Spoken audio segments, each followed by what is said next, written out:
A Carta aos Colossenses. Capítulo 1. Paulo, apóstolo de Cristo Jesus pela vontade de Deus, e Timóteo, nosso irmão, aos santos e fiéis irmãos em união com Cristo que estão em Colossos.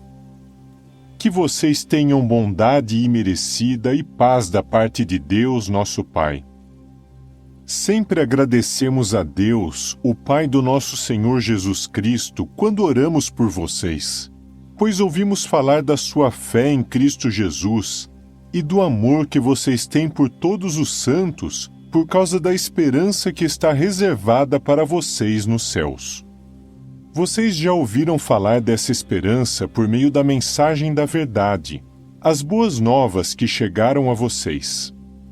Assim como as boas novas estão dando fruto e aumentando em todo o mundo, o mesmo acontece também entre vocês, desde o dia em que ouviram e conheceram de modo exato a bondade imerecida de Deus em verdade.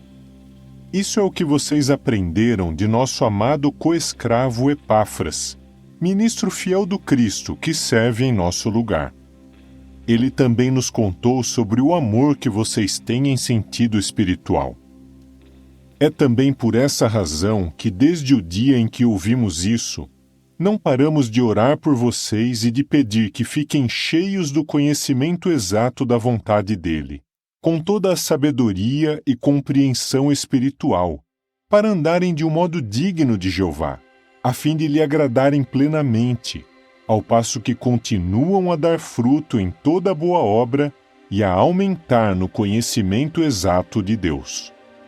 Pedimos também que vocês sejam fortalecidos com todo o poder, segundo o poder glorioso dele, para que possam perseverar plenamente, com paciência e alegria, ao passo que agradecem ao Pai, que os habilitou para participar na herança dos santos na luz.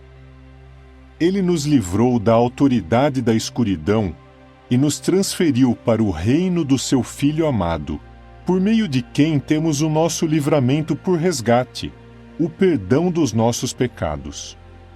Ele é a imagem do Deus invisível, o primogênito de toda a criação, pois por meio dele foram criadas todas as outras coisas, nos céus e na terra, as coisas visíveis e as coisas invisíveis, quer sejam tronos, quer domínios, quer governos, quer autoridades.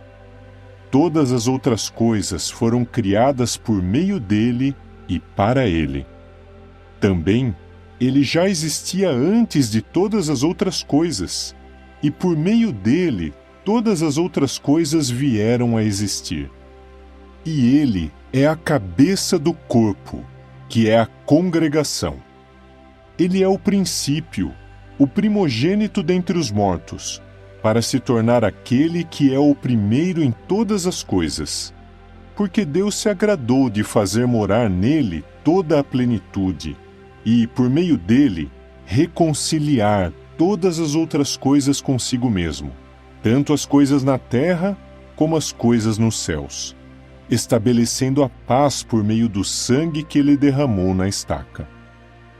De fato, a vocês, os que antes estavam apartados de Deus e eram inimigos dele porque fixavam a mente em obras más, ele agora reconciliou consigo, por meio do corpo carnal daquele que morreu, a fim de apresentá-los perante si mesmo santos, sem defeito e livres de qualquer acusação.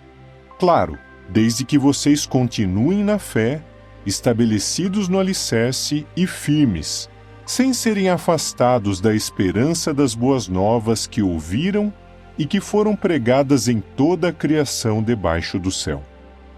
Dessas boas novas, eu, Paulo, me tornei ministro.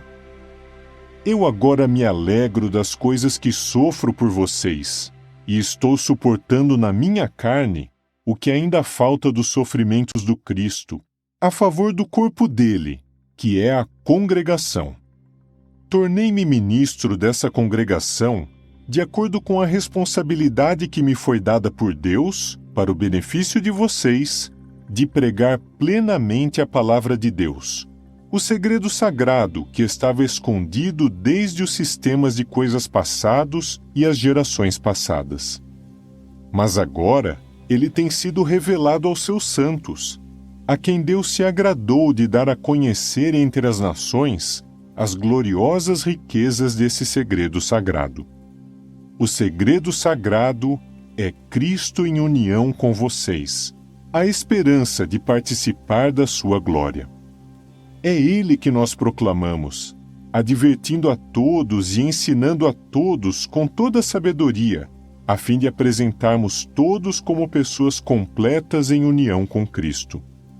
Com este objetivo é que de fato trabalho arduamente, esforçando-me com a força dele, que está agindo poderosamente em mim.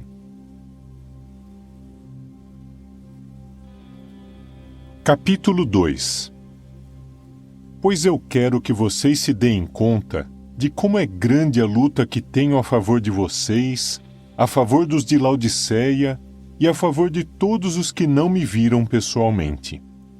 Meu objetivo é que o coração deles seja consolado, que eles sejam harmoniosamente unidos em amor e que tenham todas as riquezas que resultam da plena certeza do seu entendimento, a fim de obter um conhecimento exato do segredo sagrado de Deus, a saber, Cristo.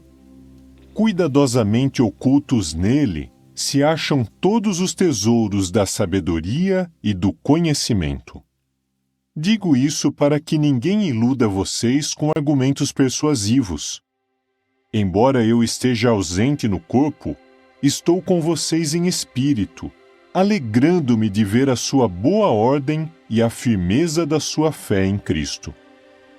Portanto, assim como vocês aceitaram a Cristo Jesus, o Senhor, continuem andando em união com Ele, sendo arraigados e edificados nele, e estabelecidos na fé, como lhes foi ensinado, transbordando em agradecimentos.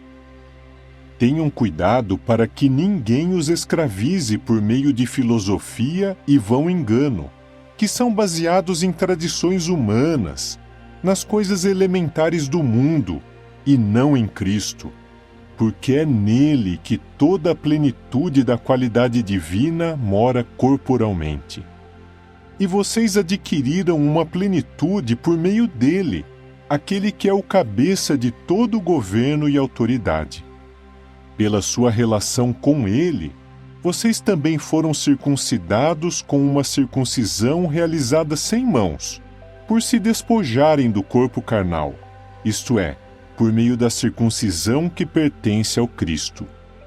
Pois vocês foram sepultados com ele no batismo dele, e pela sua relação com ele foram também levantados junto com ele por meio da sua fé na atuação poderosa de Deus, que o levantou dentre os mortos. Além disso, embora vocês estivessem mortos por causa das suas falhas e do estado incircunciso da sua carne, Deus lhes deu vida junto com ele. Ele nos perdoou bondosamente todas as nossas falhas e apagou o documento manuscrito que consistia em decretos e estava em oposição a nós. Ele o removeu, pregando-o na estaca. Ele desnudou os governos e as autoridades e os exibiu publicamente como vencidos, conduzindo-os por meio dela num desfile triunfal. Portanto, não deixem que ninguém julgue vocês pelo que comem ou bebem, ou com respeito à celebração de uma festividade, da lua nova ou de um sábado. Essas coisas são uma sombra do que viria, mas a realidade pertence ao Cristo. Que nenhum homem que tenha prazer numa falsa humildade e numa forma de adoração dos anjos os prive do prêmio. Tais pessoas insistem nas coisas que viram. Na realidade, sua mentalidade carnal as enche de orgulho sem motivo justo, e elas não se apegam à cabeça, aquele por meio de quem o corpo inteiro é suprido e harmoniosamente unido mediante suas juntas e ligamentos, e cresce com o desenvolvimento que vem de Deus.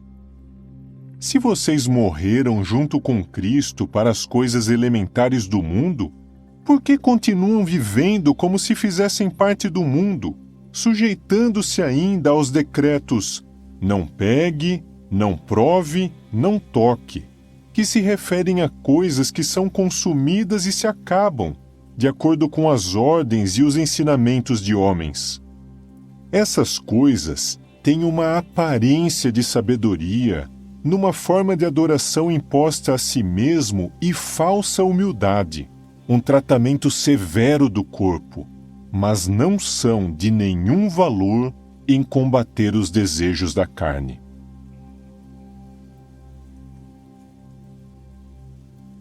Capítulo 3. Mas se vocês foram levantados junto com o Cristo, continuem buscando as coisas de cima, onde o Cristo está sentado à direita de Deus. Mantenham a mente fixa nas coisas de cima, não nas coisas da terra. Pois vocês morreram, e a sua vida está escondida junto com o Cristo em união com Deus. Quando o Cristo, nossa vida, for manifestado, então vocês também serão manifestados com Ele em glória. Façam morrer, portanto, os membros do seu corpo com respeito à imoralidade sexual, impureza, paixão desenfreada, desejos prejudiciais e ganância, que é idolatria. Por causa dessas coisas é que vem a ira de Deus. A conduta de vocês também era assim no seu anterior modo de vida. Mas agora, vocês devem abandonar tudo isso: a raiva, a ira, a maldade e as palavras ofensivas. E devem eliminar a conversa obscena da sua boca. Não mintam uns aos outros. Vocês devem se despir da velha personalidade com as suas práticas e se revestir da nova personalidade, a qual, por meio do conhecimento exato, está sendo renovada segundo a imagem daquele que a criou. Nessa condição, não há nem grego nem judeu, nem circuncisão nem incircuncisão, nem estrangeiro, cita, escravo, nem homem livre, mas Cristo é todas as coisas e está em todos. Portanto, como escolhidos de Deus, santos e amados, revistam-se de terna compaixão, bondade, humildade, brandura e paciência. Continuem a suportar uns aos outros e a perdoar uns aos outros liberalmente, mesmo que alguém tenha razão para queixa contra outro. Assim como Jeová os perdoou liberalmente, vocês devem fazer o mesmo. Mas além de todas essas coisas, revistam-se de amor, pois é o perfeito vínculo de união. Também, que a paz do Cristo reine no seu coração, pois vocês foram chamados a essa paz em um só corpo, e mostrem-se gratos. Que a palavra do Cristo resida em vocês ricamente com toda a sabedoria. Continuem ensinando e encorajando uns aos outros com salmos, louvores a Deus e cânticos espirituais cantados com gratidão. Continuem cantando no coração a Jeová. O que for que fizerem, em palavras ou em ações, façam tudo em nome do Senhor Jesus, agradecendo a Deus o Pai por meio dele. Esposa, esteja sujeita ao seu marido, assim como é apropriado no Senhor. Marido, continue a amar a sua esposa e não se ire amargamente com ela. Filhos, em tudo sejam obedientes aos seus pais, pois isso é agradável ao Senhor. Pais, não irritem os seus filhos, para que eles não desanimem. Escravos, em tudo sejam obedientes aos seus senhores humanos, não apenas quando estiverem sendo observados só para agradar a homens, mas com sinceridade de coração, com temor a Jeová. O que for que fizerem, trabalhem nisso de toda a alma, como para Jeová e não para homens, pois vocês sabem que é de Jeová que receberão a herança como recompensa. Trabalhem como escravos para o Senhor, Cristo. Certamente, quem faz o que é errado terá a retribuição pelo que fez de errado, e não há parcialidade. Capítulo 4. Vocês, senhores de escravos, tratem a eles de modo justo e direito, sabendo que vocês também têm um Senhor no céu. Persistam em oração, e ao fazerem isso, permaneçam despertos e deem graças. Ao mesmo tempo, orem também por nós, para que Deus abra uma porta para a palavra, a fim de que possamos declarar o segredo sagrado a respeito do Cristo, pelo qual estou preso em correntes, e para que eu proclame isso tão claramente como devo. Prossigam andando com sabedoria para com os de fora, usando o tempo do melhor modo possível. Que as suas palavras sejam sempre agradáveis, temperadas com sal, de modo que saibam como responder a cada pessoa. Tíquico, meu amado irmão, fiel ministro e coescravo no Senhor, dará a vocês todas as notícias a meu respeito. Eu o estou enviando a vocês para que saibam como estamos e para que ele lhes console o coração. Ele vai junto com Onésimo, meu fiel e amado irmão, que é um de vocês. Eles os informarão de tudo o que está acontecendo aqui. Aristarco, meu companheiro de prisão, lhes manda saudações, e também Marcos, primo de Barnabé. A respeito de Marcos, vocês receberam instruções para o acolher se ele for visitá-los, e Jesus, que é chamado Justo. Esses são dos circuncisos. Somente eles são os meus colaboradores a favor do reino de Deus, e se tornaram para mim uma fonte de grande consolo. Epáfras, que é um de vocês, escravo de Cristo Jesus, lhes manda saudações. Ele sempre ora por vocês com fervor, para que por fim estejam completos e tenham firme convicção quanto a toda a vontade de Deus. Eu sou testemunha de que ele trabalha duro a favor de vocês e a favor dos de Laodiceia e dos de Hierápolis. Lucas, o médico amado, lhes manda saudações, e também Demas. Transmitam minhas saudações aos irmãos de Laodiceia, a Ninfa e à congregação que se reúne na casa dela. E quando esta carta tiver sido lida entre vocês, providenciem que ela também seja lida na congregação dos laodicenses, e que vocês também leiam a de Laodiceia. Também digam a Arquipo: dê atenção ao ministério que você aceitou no Senhor, a fim de cumpri-lo. Aqui está minha saudação, a de Paulo, pela minha própria mão. Continuem a se lembrar das correntes que me prendem. Que a bondade imerecida esteja com vocês.